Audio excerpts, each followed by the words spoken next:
Assalamu alaikum second year biology students. Today we are continuing your chapter number 22 chromosomes and DNA and our topic is translation. अच्छा translation जो है वो second phase है gene expression का. Gene expression basically वो process है जिसके ज़रिए हम जेनेटिक इन्फॉर्मेशन को फंक्शनल प्रोडक्ट यानी कि प्रोटीन के अंदर कन्वर्ट करते हैं. ठीक है. अच्छा ट्रांसलेशन वो प्रोसेस है जिसके ज़रिए हम प्रोटीन को क्रिएट करते हैं और ये प्रोटीन क्रिएट करने की इन्फॉर्मेशन कहाँ मौजूद होती है, mRNA के अंदर इनकोड हुई हुई होती है. ठीक है.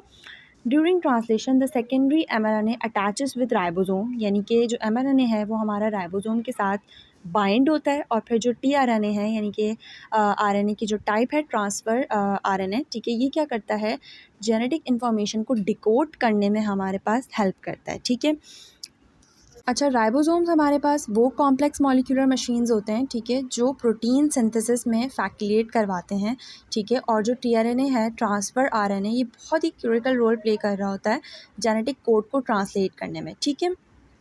साथ साथ ये बात मौजूद है यहाँ पे कि जो tRNA है वो कंटेन करता है एंटीकोडोन. ठीक है. विच it translate codon of mRNA and carries related amino acid to ribosome in sequential manner. यानी कि tRNA के पास कुछ एंटी कोडोन्स मौजूद होते हैं. सही है. अच्छा अब ये एंटी कोडोन क्या होते हैं, न्यूक्लियोटाइड्स की कुछ सीक्वेंस होती है tRNA के अंदर. ठीक है. जो रिकॉग्नाइज करती है और फिर स्पेसिफिक कोडोन से जाके बाइंड होती है mRNA के अंदर. ठीक है ना. तो अब ये जो हमारे पास एंटी कोडोन्स हैं. ठीक है. ये क्या करते हैं, tRNA के पास एंटी कोडोन्स हैं, ये रिकॉग्नाइज करते हैं और फिर mRNA के अंदर स्पेसिफिक कोडोन के साथ जाके बाइंड होते हैं, जिससे क्या होता है एक अमाइनो एसिड की चेन जो है वो कॉरस्पॉन्डिंग राइबोसोम की तरफ बनती चली जाती है. ठीक है. कोडोन्स हमारे पास सीक्वेंस हैं 3 न्यूक्लियोटाइड्स की mRNA के अंदर. सिंपली सी बात है. ठीक है. अच्छा अब हम देखते हैं where rRNA bind and form peptide linkage to form polypeptide chain. जहाँ पे rRNA यानी कि हमारा राइबोसोमल RNA मौजूद होता है जो हेल्प करवाता है ताकि पेप्टाइड बॉन्ड्स बने अमाइनो एसिड्स के दरमियान. ठीक है. और एक पॉलीपेप्टाइड चेन बनती चली जाए. ठीक है. rRNA जो हमारे पास है वो कॉम्पोनेंट है राइबोसोम्स का और बहुत ही स्ट्रक्चरल और कैटालाइटिक रोल प्ले करता है प्रोटीन साइंथेसिस में. ठीक है. साथ साथ ये बात है कि फॉर आवर कन्वीनियंस यानी कि हमारी आसानी के लिए हमने इसको 4 फेजेस में डिवाइड कर दिया है ट्रांसलेशन को. पहला फ़ेज़ होता है एक्टिवेशन ऑफ अमाइनो एसिड. ठीक है. दूसरा फ़ेज़ है हमारे पास फॉर्मेशन ऑफ इनिशिएशन कॉम्प्लेक्स और तीसरा फ़ेज़ है हमारे पास एलोंगेशन एंड टर्मिनेशन. ठीक है. अब हम इसको वन बाय वन देखते हैं. तो सबसे पहले है एक्टिवेशन ऑफ अमाइनो एसिड. ठीक है.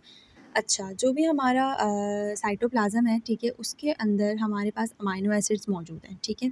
अमाइनो एसिड्स क्या हैं, बिल्डिंग ब्लॉक्स हैं प्रोटीन के, which are taken from digested food और synthesised in cell. It's mean के अमाइनो एसिड जो हैं वो एक्सटर्नल सोर्सेज यानी कि फूड से आते हैं. ठीक है. और सेल के अंदर जो है वो सिंथेसाइज किए जाते हैं. These amino acids when bind with a particular tRNA is called activation of amino acid. जब ये अमाइनो एसिड किसी स्पेसिफिक tRNA से जाके अटैच हो जाते हैं तो फिर हम उसको उस प्रोसेस को क्या बोल रहे होते हैं भाई, एक्टिवेशन ऑफ अमाइनो एसिड. ठीक है.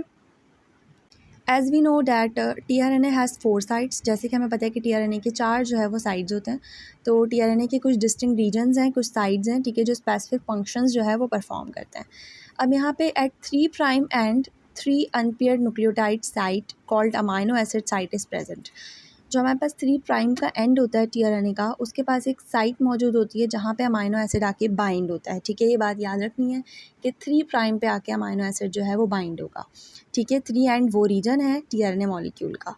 अच्छा अपोजिट टू इट यानी कि बिल्कुल इसके अपोजिटली 5 न्यूक्लियोटाइड्स मौजूद होते हैं. 5 न्यूक्लियोटाइड कंटेनिंग साइट होती है जिसे हम एंटीकोडोन साइट कहते हैं. ठीक है. ये एंटीकोडोन साइट कहाँ होती है, opposite side of the amino acid site. ठीक है.